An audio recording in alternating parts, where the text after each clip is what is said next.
Vamos a más.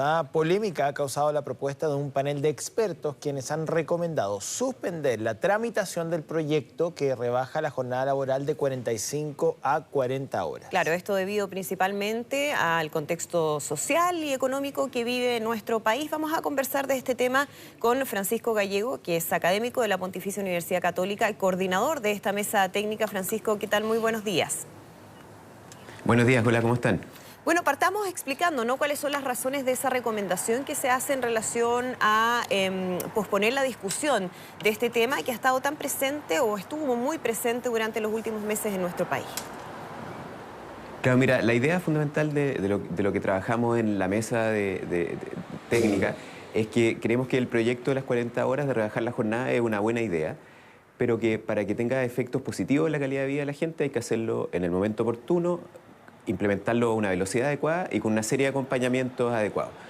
Entonces, en ese contexto, lo primero que te decía, como el momento adecuado, lo que nosotros hemos visto en la experiencia de otros países, ¿no es cierto?, es que cuando uno hace rebajas de jornada de la magnitud que se está discutiendo en Chile, que es muy interesante, 45 o 40 horas en contextos económicos complicados como el que vivimos hoy día en Chile, lamentablemente puede tener impactos negativos en el empleo de las personas y en los salarios. Entonces, lo que dice el panel, de hecho, yo invito a la gente a que lea el informe con detalle, no dice que se suspenda para siempre ni nada, sino que dice que sugerimos una suspensión temporal de la implementación, en el fondo, de esta política, hasta que la situación económica esté más tranquila, de manera de alguna manera asegurar, ¿no es cierto?, que tenga los efectos positivos que todos esperamos que tenga en la calidad de vida de la gente. Sin embargo, Francisco, si uno analiza los argumentos antes del estallido social, eran básicamente los mismos. Cuando uno empezaba a discutir el tema, también tenía que ver con no retardar el crecimiento, no generar mayor deuda a la empresa. La verdad es que el escenario no ha cambiado mucho en términos de argumentos. Yo valoro, sin duda, el trabajo que ustedes han realizado en la mesa. Pero cuando uno vuelve a mirar las publicaciones del 17, del 16, del 15 de octubre y hacia atrás, la verdad es que tampoco era un buen momento para poder discutir el tema. Desde la perspectiva de los especialistas, digamos. Sí. Mira, yo la verdad que no participé en esta discusión previo a la oportunidad que tuve de estar en esta mesa. Y yo, como lo he dicho en otras ocasiones, si no tuviéramos la situación que estamos teniendo ahora, yo por lo menos no habría estado por apoyar esta idea de suspender temporalmente la discusión. O sea, para mí es algo que, sin duda, la proyección de desempleo que dan la gente, los especialistas, son proyecciones de desempleo sobre el 10% esperado. Nosotros no sabemos qué va a pasar, pero para el año 2020, incluso los primeros trimestres del 2021, esas son cifras bien dramáticas. Y si uno mira la experiencia comparada, ¿no es cierto?, justamente en ese momento es el momento para no hacer cambios tan grandes como estos. ¿Francisco? Eso simplemente, José Antonio, sí. Sí, es que aquí en este análisis que ustedes hacen desde el punto de vista económico hay que agregar evidentemente el contexto político-social que está viviendo el país y la pregunta es ¿cuánto la suspensión de la tramitación de este proyecto, que era un proyecto que tenía bastante respaldo desde el punto de vista de la ciudadanía, podría generar como efecto en la actual situación? Es decir, ¿cuánto podría ir en contra de eventuales avances que se están haciendo en este sentido? Entonces, desde ese punto de vista, incorporando estos otros factores, de nuevo, ¿es adecuado, es recomendable, considerando que hasta la propia CPC, ¿no?, ha dicho que es mejor seguir avanzando, aunque incorporar otros elementos también a la discusión? Sí, yo creo que es muy interesante la reflexión y yo he dicho varias veces, nosotros acá no venimos a imponer, venimos muy humildemente a dar una opinión en base a la experiencia comparada. Y yo lo que invito a la reflexión es la siguiente. O sea, si tú me dices que tenemos que avanzar en esto y lo vamos a hacer en este contexto, lo que tenemos que estar preparados, lamentablemente, es que a lo mejor esto ayude a que aumente el desempleo y si eso es lo que queremos, ¿no es cierto?, hay que tomarlo en cuenta. Es simplemente eso. O sea, yo creo que la sociedad tiene que ponderar. Nosotros somos un grupo de gente que te estamos dando un poco la experiencia. También un poco invitar, yo creo que es súper importante para toda la discusión, como para hacerlo de modo que contribuya efectivamente a la calidad de vida de la gente, ver un poco todos los argumentos que hay en el informe.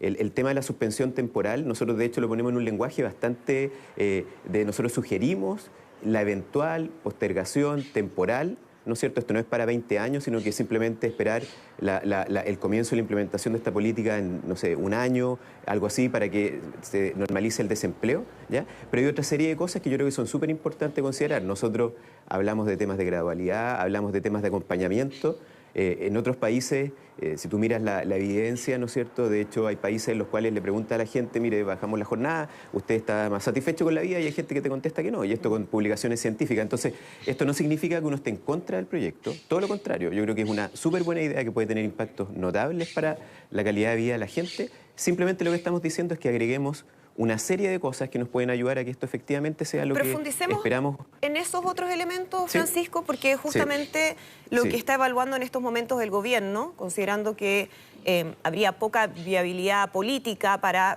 suspender la tramitación de este proyecto, es ver de qué manera se avanza con los elementos que permitan paliar de alguna manera esos efectos que se están mencionando. Se habla, por ejemplo, de estas 40 horas, pero de promedio calculado en un periodo de referencia mensual, que era parte de la idea del proyecto que había presentado el propio gobierno al respecto, el tema de la gradualidad.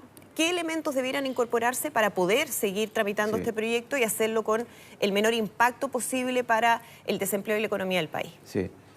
Sí, de hecho a mí me gusta ponerlo al revés, Andrea, decir que esto sea, no que minimice lo negativo, sino que sea lo más positivo, y eso es lo que estamos buscando. Y ahí simplemente nosotros lo que hicimos fue mirar la experiencia de otros países y las buenas prácticas que hay en Chile, y lo que uno observa primero es que esto vale la pena y la mayoría de los países lo han hecho de modo gradual. O sea, no se hace de un día para otro, se hace en una serie de años que ayudan a las personas a ajustarse, a las empresas a ajustarse. En segundo lugar, lo que tú mencionabas, esta idea de promediar las 40 horas semanales en un periodo de referencia mayor es lo que se hace básicamente en todos los países de la OECD que han reducido la jornada. Y la idea fundamental es permitir la adaptabilidad de las personas y de las empresas. O sea, ¿qué significa esto? Que tú vas a trabajar 40 horas en promedio semanal, ¿no es cierto?, pero promediando en periodos más amplios, ¿ya? Y lo que nosotros proponemos, de hecho, y yo creo que es bien interesante que la gente lea en detalle un poco lo que proponemos, proponemos también que si tú estás en una situación en la cual hay participación de grupos organizados dentro de la empresa, sindicatos, grupos negociadores alta, hay una opinión, de hecho, bien mayoritaria en la mesa, que en esos casos tú puedes permitir que esta adaptabilidad sea mayor, aunque un periodo de promedio mensual, ¿me entiendes? ¿Y eso por qué? Porque en esas, uno de los miedos que uno tiene, y nosotros lo ponemos muy claramente en el informe, es que esta mayor adaptabilidad puede traducirse en precarización. Y el informe gasta N tiempo en decir, bueno, hagamos entonces adaptabilidad donde estamos seguros, ¿no es cierto?, que los sindicatos son fuertes, donde estamos seguros que de alguna manera hay una posibilidad de negociación.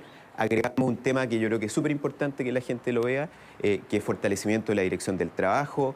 También hay todo un tema, Andrea, José Antonio, que es bien importante, que tiene que ver con la dimensión ya no tan económica de esta implementación. Nosotros había personas que eran del mundo que no eran de la economía, estaba Ricardo Caponi, un psiquiatra destacado en la mesa, que la implementación probablemente tiene que ir acompañada de aumentar la capacitación de las personas para aprovechar el uso del tiempo, ya tanto el tiempo de trabajo, ¿no es cierto?, de manera que ojalá que seamos capaces en muchos sectores de la economía de producir más o menos lo mismo en el mismo tiempo y el tiempo libre, ¿sí? Claro, claro, la inversión en capital humano que muchas veces en algunas áreas económicas en Chile deja harto que desear, ¿no? Y hay un tema complementario, pero me gustaría preguntarte desde la óptica del informe, de lo que ustedes pudieron discutir.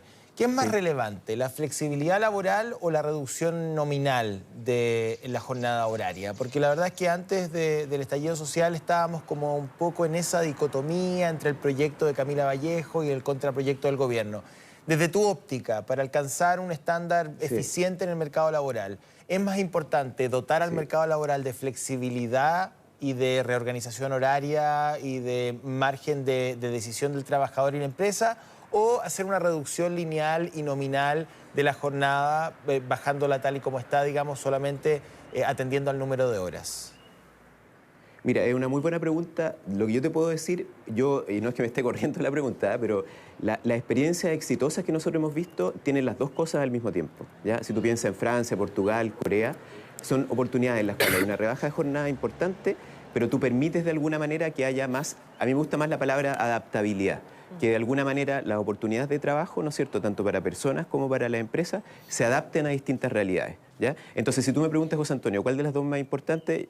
Yo diría incluso para la calidad de vida, ¿no? Esto a mí no me interesa tanto la eficiencia económica en esta conversación, ¿ya? Para la calidad de vida de la gente, de alguna manera, son las dos cosas juntas. Movámonos estándares recomendados por la Organización Internacional del Trabajo, etcétera, de 40 horas promedio, ¿no es cierto?, de trabajo, y hagámoslo de modo tal de que terminemos con buenas oportunidades de trabajo, aprovechando bien ¿no es cierto?, el tiempo de alguna manera, y reconociendo algo que uno también observa, José Antonio, en encuestas, en investigación académica, que es que las personas, las trabajadoras y trabajadores, valoramos de alguna manera esta adaptabilidad de repente en algunas semanas trabajar más tiempo, ¿no es cierto?, que las 40 horas, y en otras semanas trabajar menos tiempo. Esa sería mi respuesta, José Antonio. Bien, Muchas gracias, Francisco, muchísimas gracias por conversar con nosotros esta mañana. Que estén muy bien, buenos días. Muchas gracias a usted.